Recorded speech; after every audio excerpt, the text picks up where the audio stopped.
on est tout bon. Est-ce que vous voyez bien mes slides? Ouais, super. Ouais, Bon, écoutez, il est 12h31, donc on va attaquer. Tout le monde va se connecter au fur et à mesure. Bienvenue à ceux qui sont déjà avec nous pour ce webinaire Happy Work Solutions. Donc Happy Work Solutions, expert du management du capital humain impulsé par la science. On est ensemble aujourd'hui pour parler de management, comment soutenir nos managers et comment piloter l'engagement au sein de nos organisations. Les questions-réponses sont ouvertes, donc n'hésitez pas à poser vos questions tout au long de la session et on prendra un temps à la fin pour les traiter et pour y répondre. Aujourd'hui avec nous, nous avons Corinne Lanpaban qui est coach exécutive pour dirigeants et cadres supérieurs. Corinne est l'une de nos coachs Happy Work Solutions, donc elle va en partie animer ce webinaire. Et nous avons également le docteur Denis Lambollet qui est avec nous, médecin expert en prévention et gestion du stress, qui est le créateur des outils Happy Work Solutions.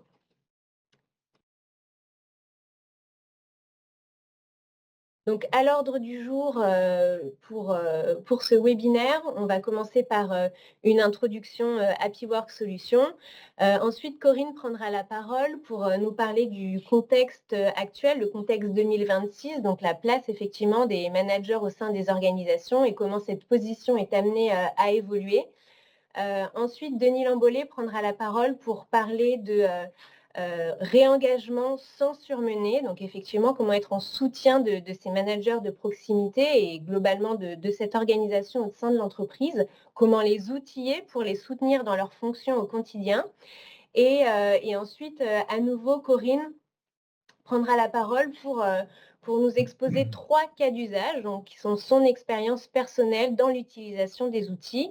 Et voilà, ce sera l'occasion de vraiment mettre en évidence tout ce qu'on aura pu se raconter dans l'introduction du webinaire.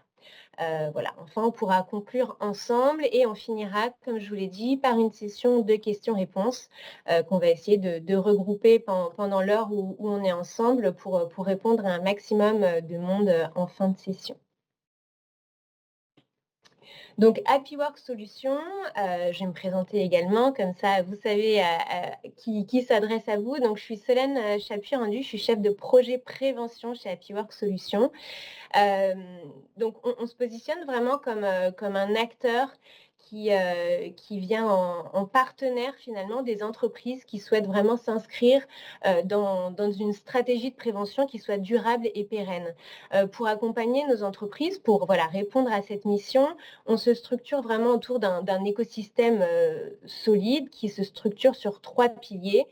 Ce premier pilier, ce sont 7 outils, des questionnaires qui sont en fait nos outils d'analyse qui nous permettent de poser des diagnostics sur certaines situations, de prendre la température, d'avoir une vision de l'état de l'organisation à l'instant T, au moment où on travaille main dans la main avec nos clients. Le deuxième pilier de cet écosystème, ce sont près de 80 consultants certifiés à nos outils, donc les consultants Happy Work Solutions, donc des coachs professionnels, des formateurs, des psys du travail, répartis sur toute la France et même au-delà, puisqu'on a des consultants au Maroc, en Belgique, en Suisse.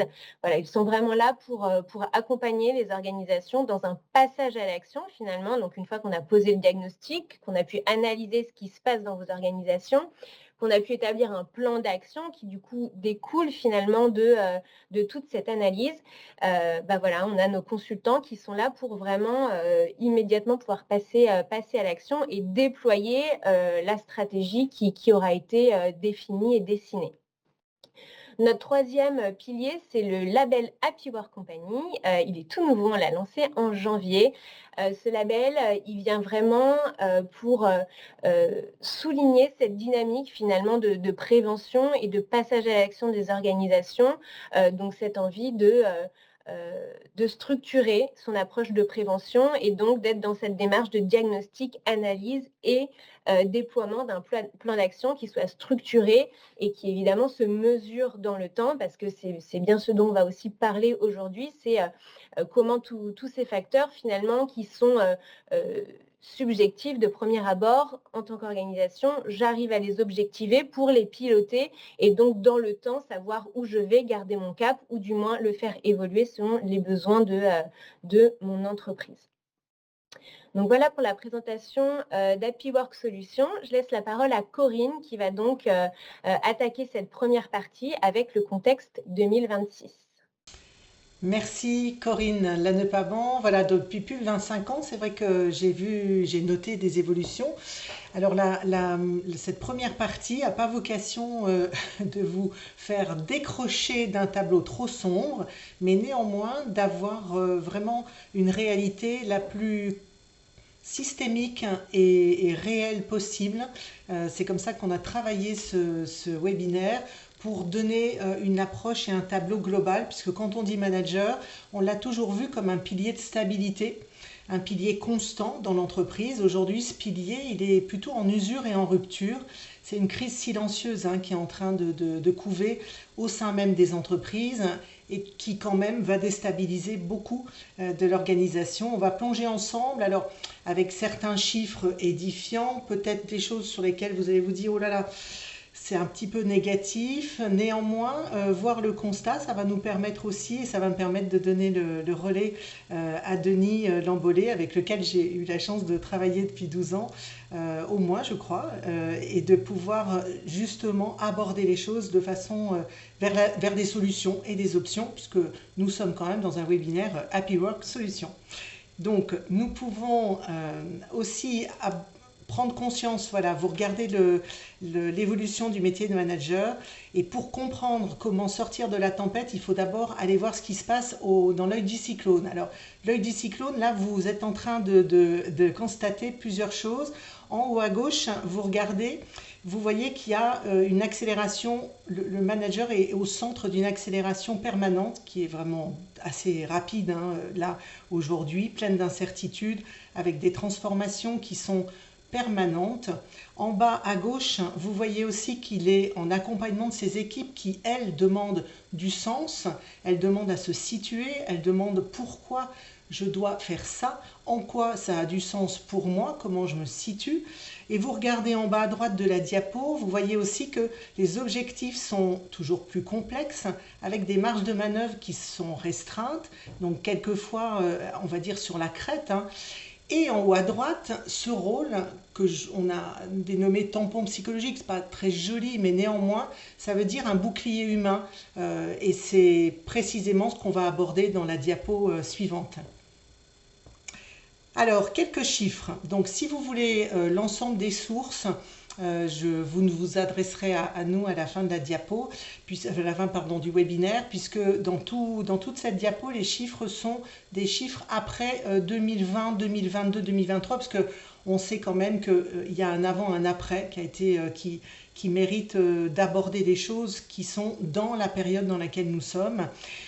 Alors, à la fois absorber la pression, on l'a dit, prendre en compte le sens et la direction des collaborateurs, ça fait partie de son rôle. C'est une équation qui est devenue quand même difficile et même des fois une position intenable. Et c'est justement là qu'il y a un paradoxe, parce qu'on confie au manager une charge immense, un capital humain, mais néanmoins, souvent, et j'ai pu le constater et l'entendre, que ce soit dans les séminaires d'équipe ou les formations, souvent, il y a beaucoup de solitude et de pression dans vouloir bien faire, vouloir vraiment assumer ce rôle et cette fonction du mieux possible, avec un paradoxe qui est d'être souvent dans l'impuissance. Cette charge, c'est une charge qui est morale, qui est assez écrasante, avec quasi des outils inexistants. Il y a des outils qui montrent, on va le voir plus tard, des engagements, mais des outils pour piloter, pour diagnostiquer, c'est pas si simple. Alors vous regardez les chiffres, il y en a un qui est assez édifiant, 93%, vous le regardez là à gauche, c'est la quasi-totalité des managers qui se sentent personnellement responsables de la prévention de la santé mentale de leurs collaborateurs. C'est important comme engagement moral. Ça veut dire que quand ils s'endorment, quand ils se réveillent, bien souvent, ils emportent avec eux l'équipe, certains collègues, certains collaborateurs. Ils se sentent bien souvent très concernés par ce qui arrive à leurs collègues. Dessous, vous voyez le chiffre de 69%. Et là, vraiment, c'est douloureux pour eux parce que c'est la difficulté d'agir. Et donc, près de 7 managers sur 10 se sentent démunis et avouent ne pas savoir quoi faire et comment agir. Alors, vous imaginez le fossé, donc une responsabilité importante et de l'autre côté, un sentiment d'impuissance de ne pas savoir comment gérer la situation. Alors, il y a un coût humain dans tout ça, il est énorme. 47% d'entre eux prennent en compte et vivent un sentiment de détresse à finalement vouloir s'occuper des autres et ne pas y arriver. Alors, on va regarder ensuite une des conséquences de tout ça. Là, une des conséquences, c'est qu'ils deviennent bien souvent, ou des Saint-Bernard ou des pompiers. Alors, excusez-moi, on est dans un webinaire, donc je vais aller rapide, en mode de tableau. C'est-à-dire épuisés par le fait de vouloir éteindre des feux au quotidien. Et quand un manager décroche, c'est pas seulement une personne en souffrance, c'est souvent un effet domino. C'est-à-dire qu'il y a vraiment des réactions en chaîne qui ne sont pas toujours visibles immédiatement. On peut prendre la métaphore du pilote qui peut être parlante, c'est-à-dire que, un pilote dans la cabine qui décroche, évidemment qu'il y a des modes d'action qui vont être mis en place immédiatement, mais ce que ça diffuse comme angoisse, c'est palpable. Alors dans les entreprises, je m'en rends compte aussi, et puis vous le savez très bien, c'est plutôt le radio-moquette qu'on va sentir, qui va diffuser, et ça, c'est pas qu'une impression, c'est vraiment une baisse d'engagement. Les chiffres de 30% à 27% sont constants, sont les mêmes en Europe, ce n'est pas qu'une situation française, mais c'est vraiment le premier domino qui vacille, un manager qui est en difficulté et qui va à un moment donné ou être en arrêt de maladie ou à un moment donné se sentir dépassé et peut-être des fois désengagé ou lâcher l'éponge. Alors, vous me voyez faire ce geste, c'est élégant pour tourner les diapos. Le problème, c'est que la crise, elle ne fait pas que ronger l'entreprise de l'intérieur. Parce que là, j'ai fait un tableau et on a préparé un tableau sur l'interne. Il faut se rendre compte, et vous le savez mieux que nous, que le tableau, il est aussi sur des pressions externes. Il y a deux fronts. Et il y a une part, la capacité à retenir des talents, et l'autre part, le pouvoir d'attraction des leaders de demain. Donc c'est vrai que la double fracture, c'est quoi? C'est d'un côté, les talents qui sont en place sont en érosion, en fatigue et en rupture, et de l'autre côté, la nouvelle génération, elle regarde le modèle et elle le rejette un peu. Et le rôle de manager n'attire plus en fait en interne. Il y a vraiment, aujourd'hui on fait des cafés managers, on fait même des tombolas pour tenter de valoriser aussi certains prix en interne pour apporter de la gratification et mettre un peu de paillettes, là où peut-être des fois c'est plutôt du sens qu'il faudrait. En tout cas, les jeunes actifs, 52% ne se voient pas et ne veulent pas être managers. Donc on parle plus que d'une statistique, on parle d'un séisme culturel et de vraiment de cette fin d'une évolution qui au départ était une reconnaissance, qui était vraiment valorisant comme fonction, qui peut être perçue comme un fardeau. Alors c'est la dernière diapo pour le tableau de façon globale, puisque c'est vrai que aujourd'hui vous avez compris qu'à un moment donné, que ça soit en interne ou en externe, vous voyez le manomètre qui le montre bien, l'aiguille est dans le rouge, et c'est vrai que cette chute de l'engagement, cette fuite des talents, cette rupture générationnelle, ce ne sont pas que des problématiques séparées, je les ai présentées pour des raisons pédagogiques et de rapidité, néanmoins il y a bien une dimension qui est une dimension beaucoup plus complexe et systémique, qui converge et qui crée une implosion ou une explosion. Il y a vraiment aujourd'hui un système qui est en fin et qui demande à se réinventer.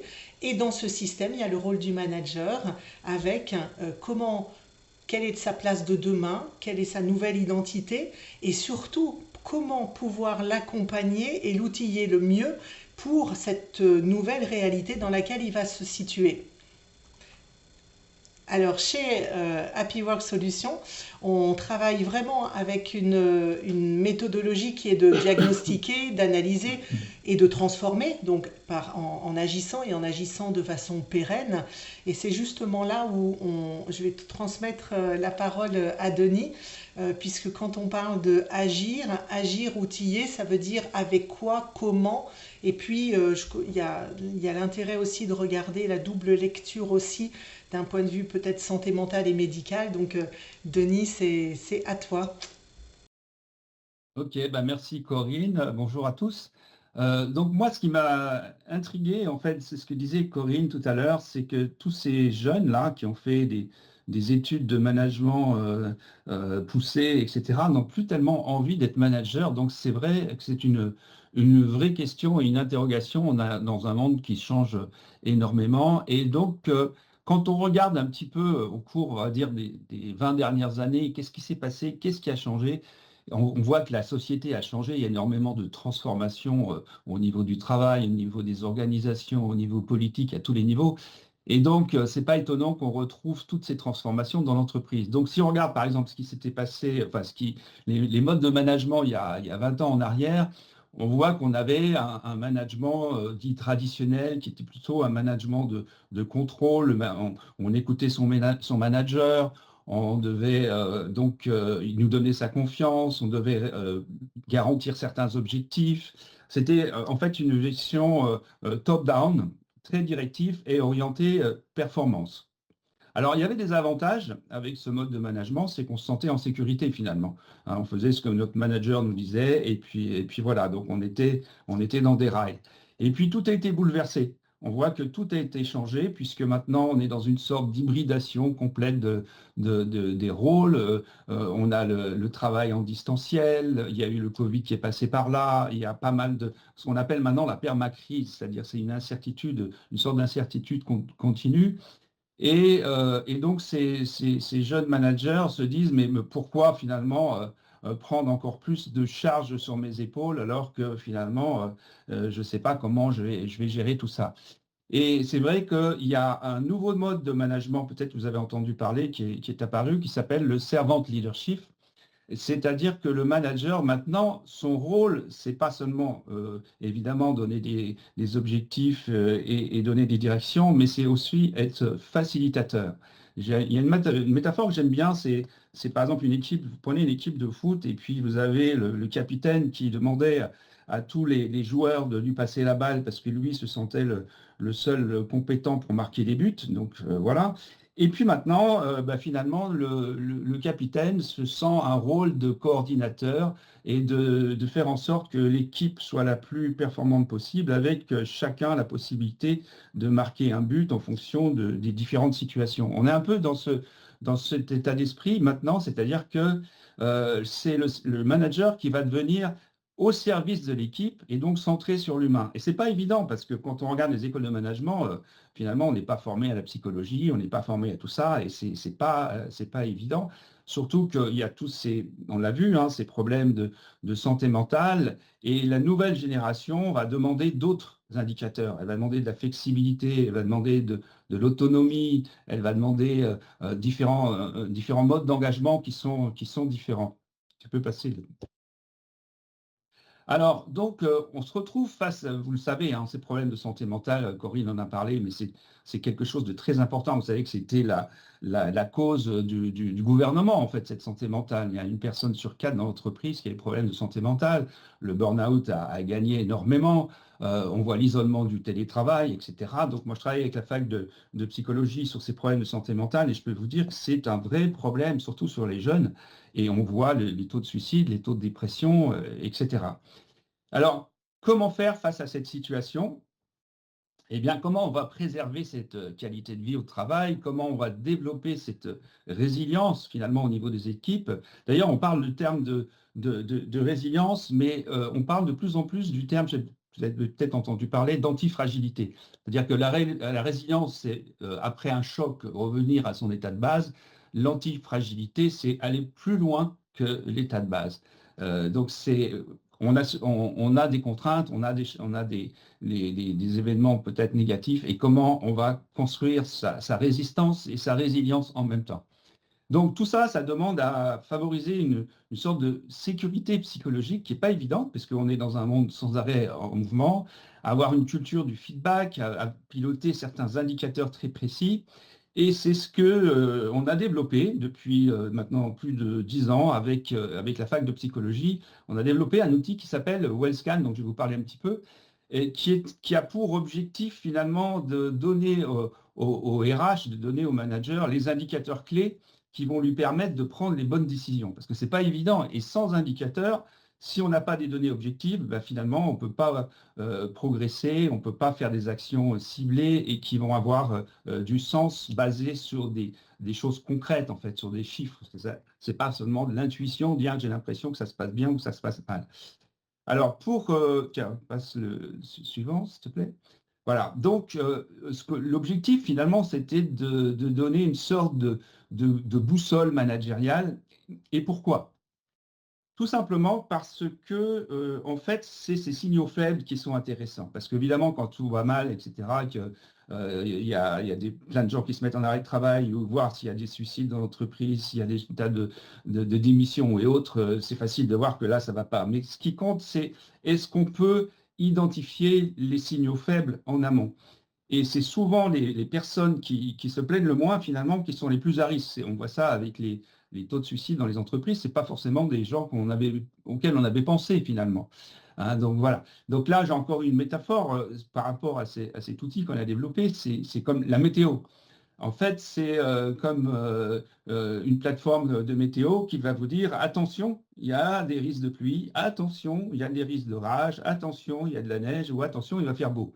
Et sur chaque région, sur chaque business unit finalement de l'entreprise, on peut avoir un certain nombre de prévisions. Alors, comme toute prévision, bien sûr, c'est des sciences humaines, hein, donc on ne peut pas dire qu'on est à 100% sûr de ce qu'on va proposer. Mais malgré tout, vous avez vu la progression des prévisions météo, ben, c'était pareil avec WellScan. On a essayé au fur et à mesure des 10 ans d'être de plus en plus précis, de travailler avec des algorithmes, de travailler avec les chercheurs de l'université. Et maintenant, on a des données assez objectives. Et l'idée, c'est de ne pas être seulement, comment dire, négatif par rapport à ça, dire simplement vous avez tel problème, vous avez telle zone de vigilance, etc. Et puis de faire peur, en fait, mais d'avoir aussi des données bienveillantes et de dire, attention, là, vous avez aussi des ressources, là, vous pouvez vous baser sur tel élément ou tel élément, et vous allez pouvoir avoir un certain nombre de leviers d'action pour piloter avec plus de conscience finalement des actions concrètes qui vont vous aider à créer du lien et améliorer finalement cette qualité de vie au travail. Alors ce WellScan, cet outil-là qu'on a développé, voilà, donc il a une particularité, c'est qu'il a une vision, je dirais, 360 finalement des choses et de l'entreprise. Il est centré sur l'individu, c'est-à-dire qu'on va prendre en compte les paramètres de physique, de santé, mais aussi les paramètres psycho-émotionnels, les paramètres relationnels. Et puis progressivement, on va dézoomer et on va regarder les charges de travail, on va regarder le poste, on va regarder la qualité managériale, on va regarder l'organisation et on va regarder l'engagement et la performance. Ce qui fait qu'on a une vision, je dirais, complète de ce qui se passe, tant au niveau de l'individu, mais au niveau aussi d'une équipe et au niveau de toute l'entreprise, tout en étant garanti, si vous voulez, de la confidentialité, bien évidemment, avec le RGPD et compagnie. Ensuite, ça permet aussi d'avoir des actions prioritaires, puisqu'on va définir le logiciel, si vous voulez, va vous aider en vous disant, voilà les 5 actions prioritaires à privilégier, ou voilà les zones comment dire, de vigilance, ou voilà vos zones de ressources. Et on va mesurer un certain nombre d'indicateurs globaux, non seulement la qualité de vie au travail, mais aussi les risques psychosociaux, et un indicateur original qui est le bien-être professionnel, qui est à la fois est-ce que je me sens en santé dans mon entreprise, est-ce que j'ai du plaisir à travailler dans cette entreprise, est-ce que je trouve du sens dans cette entreprise. Donc ça, c'est un indicateur qu'on a repris des Suédois et qui est très intéressant. Il y en a un autre qui n'est pas sur la slide, mais peut-être que vous connaissez aussi, qu'on appelle le flow. C'est l'indicateur de performance optimale. Et donc, avec tous ces indicateurs dits globaux, on a une idée assez précise de ce qui se passe au jour le jour, je dirais d'une façon concrète, c'est une photo à un instant donné dans l'entreprise et avec un certain nombre de cartographies qui vont nous permettre d'identifier avec des couleurs, etc., la performance, le bien-être, les risques et les différents modes de management qui seraient les plus opportuns finalement. Vas-y. Il n'y avait pas une autre slide avant? Non? Non, c'était la C'était juste... dernière. Ah Tu bon, bah veux, voilà. tu veux conclure sur quelque chose? Alors oui, moi je croyais qu'il y avait encore une slide. Je sais pas, dans ma tête, j'avais une autre slide. Non, pour conclure, ben oui, simplement pour dire que, avant que Corinne nous fasse des cas d'usage, rappeler ce qu'on observe tous, hein, c'est-à-dire que la société a changé, les modes de management ont changé, les entreprises ont changé, on voit les nouveaux, les jeunes qui arrivent sur le marché qui n'ont plus du tout envie d'être managés de la même façon, hein, ça vous le savez, hein, toute cette nouvelle génération, et d'ailleurs qui privilégie plutôt le bien-être, finalement, l'ambiance dans une entreprise, le bien-être, est-ce que ça a du sens pour moi, plutôt que d'autres indicateurs qui étaient des indicateurs de la génération d'avant. Et donc, il va falloir tenir compte de ces éléments parce que sinon, on est dépassé et on n'arrivera pas à gérer, on n'arrivera pas à travailler avec cette nouvelle, je dirais, cette nouvelle génération de salariés qui arrivent finalement dans nos entreprises. Donc, Corinne, je te passe la parole pour finalement les cas d'usage. Pas changer, si tu peux laisser la Wellscan, parce que en 2012, quand donc j'ai repris la direction du cabinet Symbolis en santé au travail et risques psychosociaux, et que j'ai recherché des outils, c'est important de le souligner, c'est-à-dire que vraiment les outils que tu as mis en place et développés ont été très innovants sur une démarche de conscience et de responsabilisation pour chacun. Pas seulement on parle des managers aujourd'hui, mais c'est aussi des collaborateurs, des équipes, une organisation, et sur une dimension qui était pour moi extrêmement interpellante et intéressante, et qui le reste d'ailleurs, c'est l'aspect physique et santé que vous voyez dans comprendre, c'est-à-dire comment je peux, alors évidemment, physique et santé, c'est l'autoproclamation de chacun, mais néanmoins, quand on voit arriver un facteur dégradé, par exemple du sommeil, parce que je dors mal et que finalement je suis impacté émotionnellement ou dans ma gestion de stress par mes nuits qui sont trop courtes, ou mon sommeil qui n'est pas assez récupérateur, j'ai aussi une part individuelle sur laquelle je peux agir. Et c'est vrai que un deuxième élément que je tiens à souligner, même si on n'est pas là pour parler en tant que tel que de Wellscan, mais c'est important de le signifier parce que c'est quand même pas si fréquent, même depuis 2012, de travailler avec autant de leviers d'action comme tous les leviers que vous voyez à gauche, qui sont vraiment des leviers que l'on peut exploiter. Ça va faire la transition avec les cas d'usage, c'est-à-dire qu'ils sont des leviers très concrets pour agir. Et donc, il y a une responsabilisation individuelle, il y a aussi une responsabilisation collective, parce que le travail posté, le travail de nuit, à un moment donné, c'est intéressant de regarder aussi des facteurs perçus en termes de santé ou de récupération. Et pour avoir travaillé pendant la période 2020-2022 à distance, par exemple, la charge et le poste, c'est aussi les difficultés de travail, c'est aussi les outils avec lesquels on travaille. Et donc, c'est intéressant aussi de parler des éléments concrets qui sont dans la perception que je peux avoir à certains moments d'être en difficulté. Voilà. Donc, merci. On peut aller sur des cas d'usage. Alors, les cas d'usage, on a trouvé que c'était intéressant.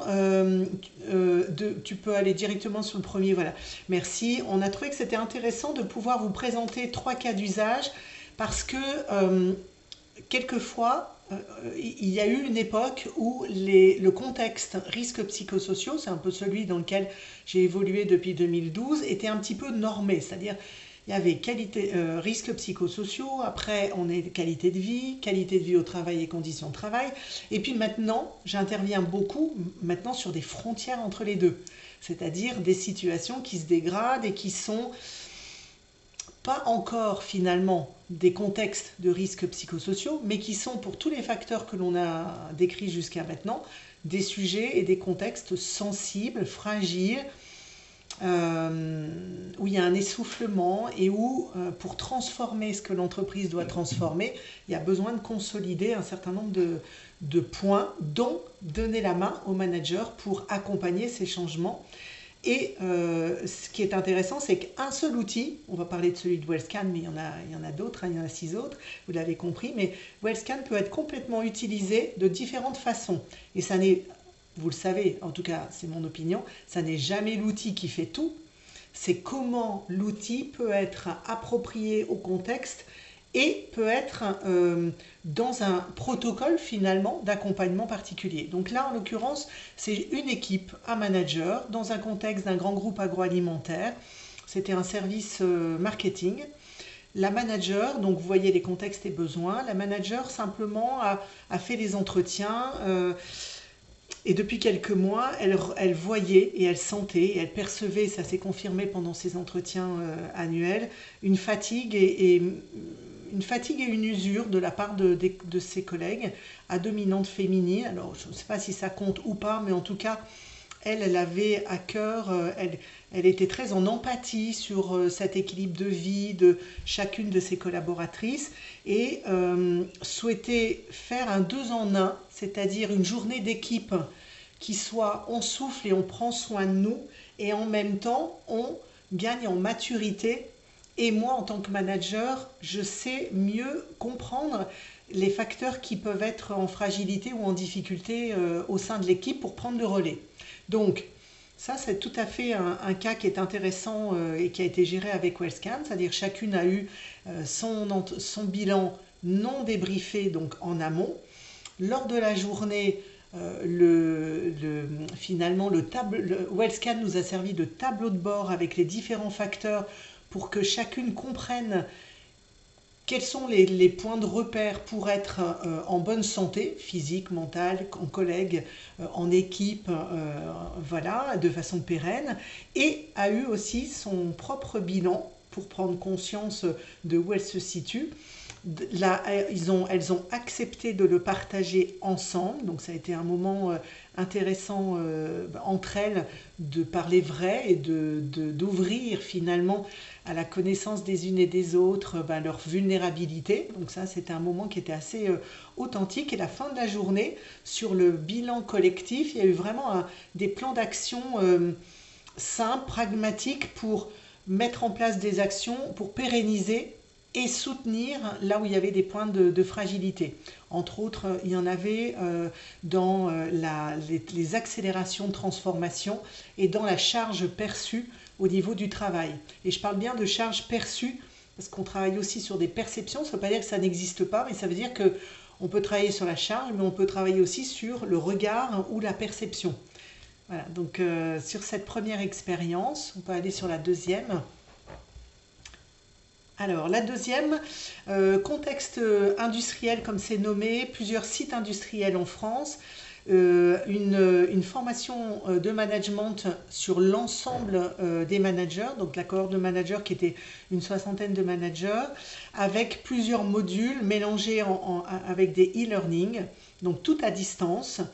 Et cette formation était dans un contexte d'un groupe qui venait de changer de gouvernance avec donc une transformation stratégique qui s'opérait et les managers qui avaient besoin aussi de à la fois adhérer à ce changement, comprendre différents paramètres de leur rôle et entre autres vraiment monter en maturité et en compétence dans tous ces changements-là sur ce que Denis a bien rappelé tout à l'heure, c'est-à-dire décoder les signaux faibles dans leurs équipes, être en maturité pour accompagner, détecter les endroits où il y a avoir des fragilités et accompagner leurs équipes à vivre ces transformations au mieux.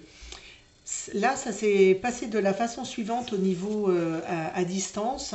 J'ai eu 1 heure de coaching à distance pour débriefer leur WellScan en amont, donc la même le questionnaire qui a été transmis en amont.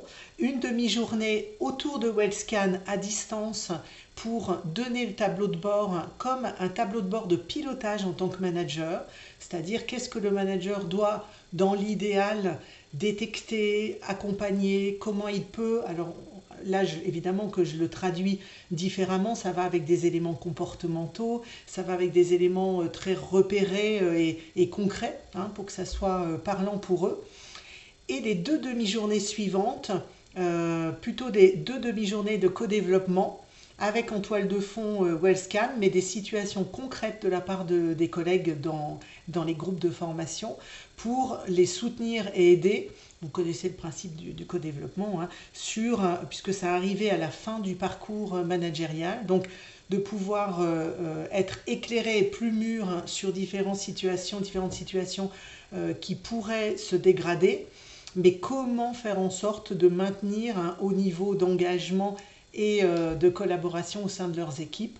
Donc 1 heure individuelle, 1 demi-journée avec le WellScan en collectif comme tableau de bord managérial et 2 demi-journées de co-développement. Ça a créé, je vois le mot là maintenant parce que j'allais oublier d'en parler parce que c'est un sujet quand même très important, c'est la transversalité, c'est-à-dire que le fait de l'aborder dans ce type de formation et de le travailler ensuite sous l'éclairage de WellScan avec aussi le co-développement, ça a renforcé, travaillé beaucoup la transversalité. Je vois le mot là, j'allais l'oublier. On peut aller à la dernière. Et la dernière, évidemment que c'est un cas plus classique. C'est pour ça que je l'ai mis en dernier, parce que au cas où vous ayez envie d'aller manger des crochets, vous soyez en tout cas maintenu jusqu'au bout, parce que celui-là est plus classique. On est dans une équipe qui est une coopérative, donc un grand groupe, mais néanmoins un mode coopératif en termes de fonctionnement et de gouvernance, et des conflits, des tensions répétées, donc là, à ce qui monte graduellement. On parle aussi de sites à distance, où le management, il y a un mélange management direct sur site et matriciel, et du distanciel qui est important dans la gouvernance. Donc, la difficulté pour les ressources humaines qui ne sont pas sur le site, de constater comme un aveu d'échec, hein, de se dire « Oh là là, la situation se dégrade », on a des sons de cloche différents, on ne sait pas réellement ce qui se passe, donc on déclenche. Ça, c'était Symbolis en santé au travail, c'est la 3e structure que je dirige. Donc, on déclenche un diagnostic pour savoir ce qui va se passer.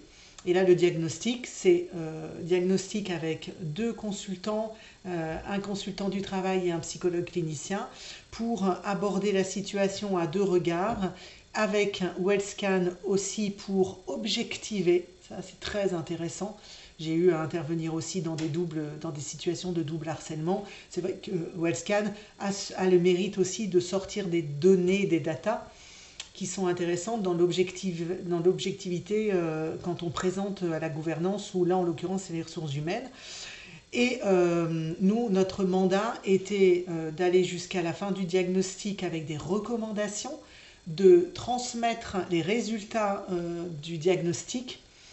Et ensuite, la direction des ressources humaines a pris des mesures et des décisions avec la gouvernance, entre autres de travailler sur une réorganisation managériale sur ce site-là et cette équipe, et puis d'accompagner ensuite sous une forme de médiation pour reconstruire suite à cette situation qui s'était fortement dégradée. Voilà, j'ai terminé.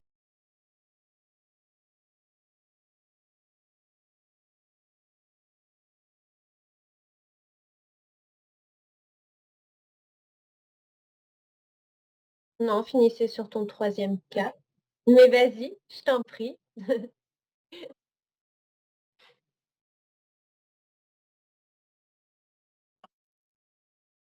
Oui, oui, moi je l'ai vu sur la présentation, tu en avais une, effectivement. Alors, Voilà. c'est ma conclusion, mais tu peux faire la transition, je t'en prie. C'est-à-dire que moi, en experte et praticienne dans différentes situations, vous l'avez compris, sur la transformation, le change, ou des situations entre deux, ou des situations dégradées et au sens de la souffrance et de l'alerte risques psychosociaux, ce qui est vraiment intéressant, c'est que l'outil va aider à être conscient et aider dans la maturité, parce qu'on parlait des managers, c'est-à-dire qu'aujourd'hui, les managers savent qu'il y a des signaux faibles, ils savent repérer. Par contre, comment faire, quel levier, sur quel levier actionner, comment y aller de façon progressive pour pérenniser, sortir, on va dire, de l'ornière, ça, ils ont besoin de s'adosser à des repères objectifs. Et les signaux faibles, quelquefois, ne les confortent pas suffisamment ou rassurent pas suffisamment. Et ce qui est très intéressant, c'est quelquefois aussi de se dire qu'il y a le avant-après pour consolider. On fait un état des lieux aujourd'hui et puis dans un an ou dans 8 mois, c'est intéressant de refaire le même diagnostic évaluation pour voir les progrès. Parce que les quick wins, il n'y en a pas tous les jours non plus, des petites bonnes nouvelles. Donc ça aussi, c'est intéressant de pouvoir s'adosser à des outils pour voir le avant-après dans l'idée de transformer de façon durable. Voilà, je redonne la main à Solène. Merci Corinne. Merci à tous les deux voilà, pour toutes ces informations partagées. Donc on l'a bien compris, effectivement, on est dans cette situation où le rôle du manager aujourd'hui est vraiment en transition, en changement. Comme l'a expliqué Denis, on a cette position qu'on appelle traditionnelle qui va vers un manager qui serait plutôt appelé effectivement un servant leader avec finalement une hiérarchie qui s'aplatit un peu. Et tout ça amène du changement, c'est-à-dire qu'on attend aujourd'hui du manager non seulement qui remplisse ses fonctions dans son équipe, mais qui soit effectivement aussi là présent et complètement disponible pour les gens qui l'encadrent, et ce qui représente effectivement potentiellement quelque chose de difficile à mener si, comme vient de le dire Corinne, il doit le faire en toute subjectivité sans jamais pouvoir s'appuyer sur des faits, enfin, sur du factuel pour dire les choses simplement. Donc c'est là où effectivement notre parti pris que je vous ai introduit et qui a été largement repris pendant les 40 minutes qu'on vient de passer, c'est vraiment de partir de ce diagnostic si on veut s'inscrire dans cette stratégie qui est pérenne, qui est durable. Voilà, il faut qu'on ait une base finalement pour avancer. Toutefois, vous l'avez compris au travers des mots de Corinne et de Denis, ce diagnostic en tant que tel ne fait pas la transformation. Donc le nombre de fois ou de témoignages, nous, où finalement, il y a des diagnostics qui ont été lancés dans des entreprises et on a des rapports qui restent sur la table et au bout du compte, tout ça ne mène à rien. C'est beaucoup d'efforts, c'est beaucoup d'énergie, c'est beaucoup de choses déployées pour qu'au bout du compte, on ne fasse pas évoluer l'organisation, on ne fasse pas évoluer ce management. Donc l'idée est vraiment, finalement, comme on se le dit, de partir de ce diagnostic, mais pour objectiver et outiller ces managers, donc vos managers de proximité, mais au bout du compte aussi donner des clés au niveau de la direction, parce que tout ce qu'on ressort de ces diagnostics, voilà, ça remonte à des niveaux bien stratégiques dans la façon dont les choses vont pouvoir être menées dans l'organisation, outiller pour finalement un passage à l'action qui soit optimisé et qui soit efficace parce que concrètement, on veut évidemment que tout fonctionne bien pour tout le monde au sein de l'organisation, mais l'objectif pour l'entreprise reste un objectif business et cet objectif, il faut qu'on arrive à le servir de la meilleure des façons. Et donc, aujourd'hui, la prévention est un vrai levier finalement pour ce business-là et pour le réengagement des collaborateurs au sein de l'organisation. Et on sait que des collaborateurs engagés, finalement, c'est eux qui, de la meilleure des façons, serviront cette dynamique positive au sein de l'entreprise. Et pérenniser effectivement pour une promesse qui soit alignée, parce qu'aujourd'hui, on se parle notamment du label Happy Work Company. On a beaucoup dans les entreprises des enjeux de marque employeur, de recrutement, de visibilité, de perçu vis-à-vis de l'extérieur. Et finalement, tout ça, c'est bien joli, mais si on n'est pas aligné en interne, ça ne fonctionne pas. Et pour que le message soit fort vers l'extérieur, pour que la perception de tout cet écosystème de l'entreprise soit positif, il faut d'abord que l'entreprise, elle réussisse à s'aligner en en interne et qu'elle soit du coup, que le discours finalement qui descendrait de la direction soit entendu par le management et soit permettre de mobiliser finalement les collaborateurs et cette façon finalement d'entendre ce qui se passe dans vos organisations, de prendre la température, d'avoir une photo de l'instant T dans quelque chose de très systémique finalement, c'est une fois de plus ce diagnostic qui va vous permettre de poser des analyses justes, de poser des analyses fines et qui vont au bout du compte vous amener vers des plans d'action que vous allez pouvoir piloter et que vous allez pouvoir réviser et faire évoluer en fonction des changements de votre structure. Donc, je voulais conclure sur ces 3 points. Avant de passer aux questions-réponses et du coup de vous laisser rééchanger avec Corinne et Denis, à venir, vous allez tous recevoir dans vos boîtes mail, donc pour toutes les personnes inscrites à ce webinaire, le guide du label de la QVCT. Si vous le souhaitez, dès à présent, vous pouvez scanner le QR code qui est sur la slide. Dans tous les cas, vous recevrez les coordonnées par mail, mais voilà, vous pouvez dès à présent scanner le QR code. Si vous souhaitez qu'on prenne le temps d'un rendez-vous de 30 minutes pour faire un peu un état des lieux, justement, regarder comment ça se passe dans votre organisation, qu'est-ce qui a déjà été fait, qu'est-ce qui va être...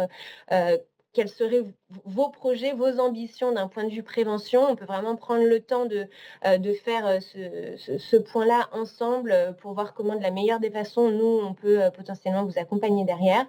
Et suite à ce rendez-vous-là, un WellScan vous est offert parce que finalement, la meilleure des façons de mettre le pied à l'étrier ou de comprendre vraiment ce que vous pourrez tirer de ces outils de diagnostic, c'est en les expérimentant et c'est en les testant. Donc, c'est pour ça qu'on vous met ce WellScan à disposition. J'en ai fini avec cette conclusion. Je vous laisse la parole s'il y a des questions-réponses.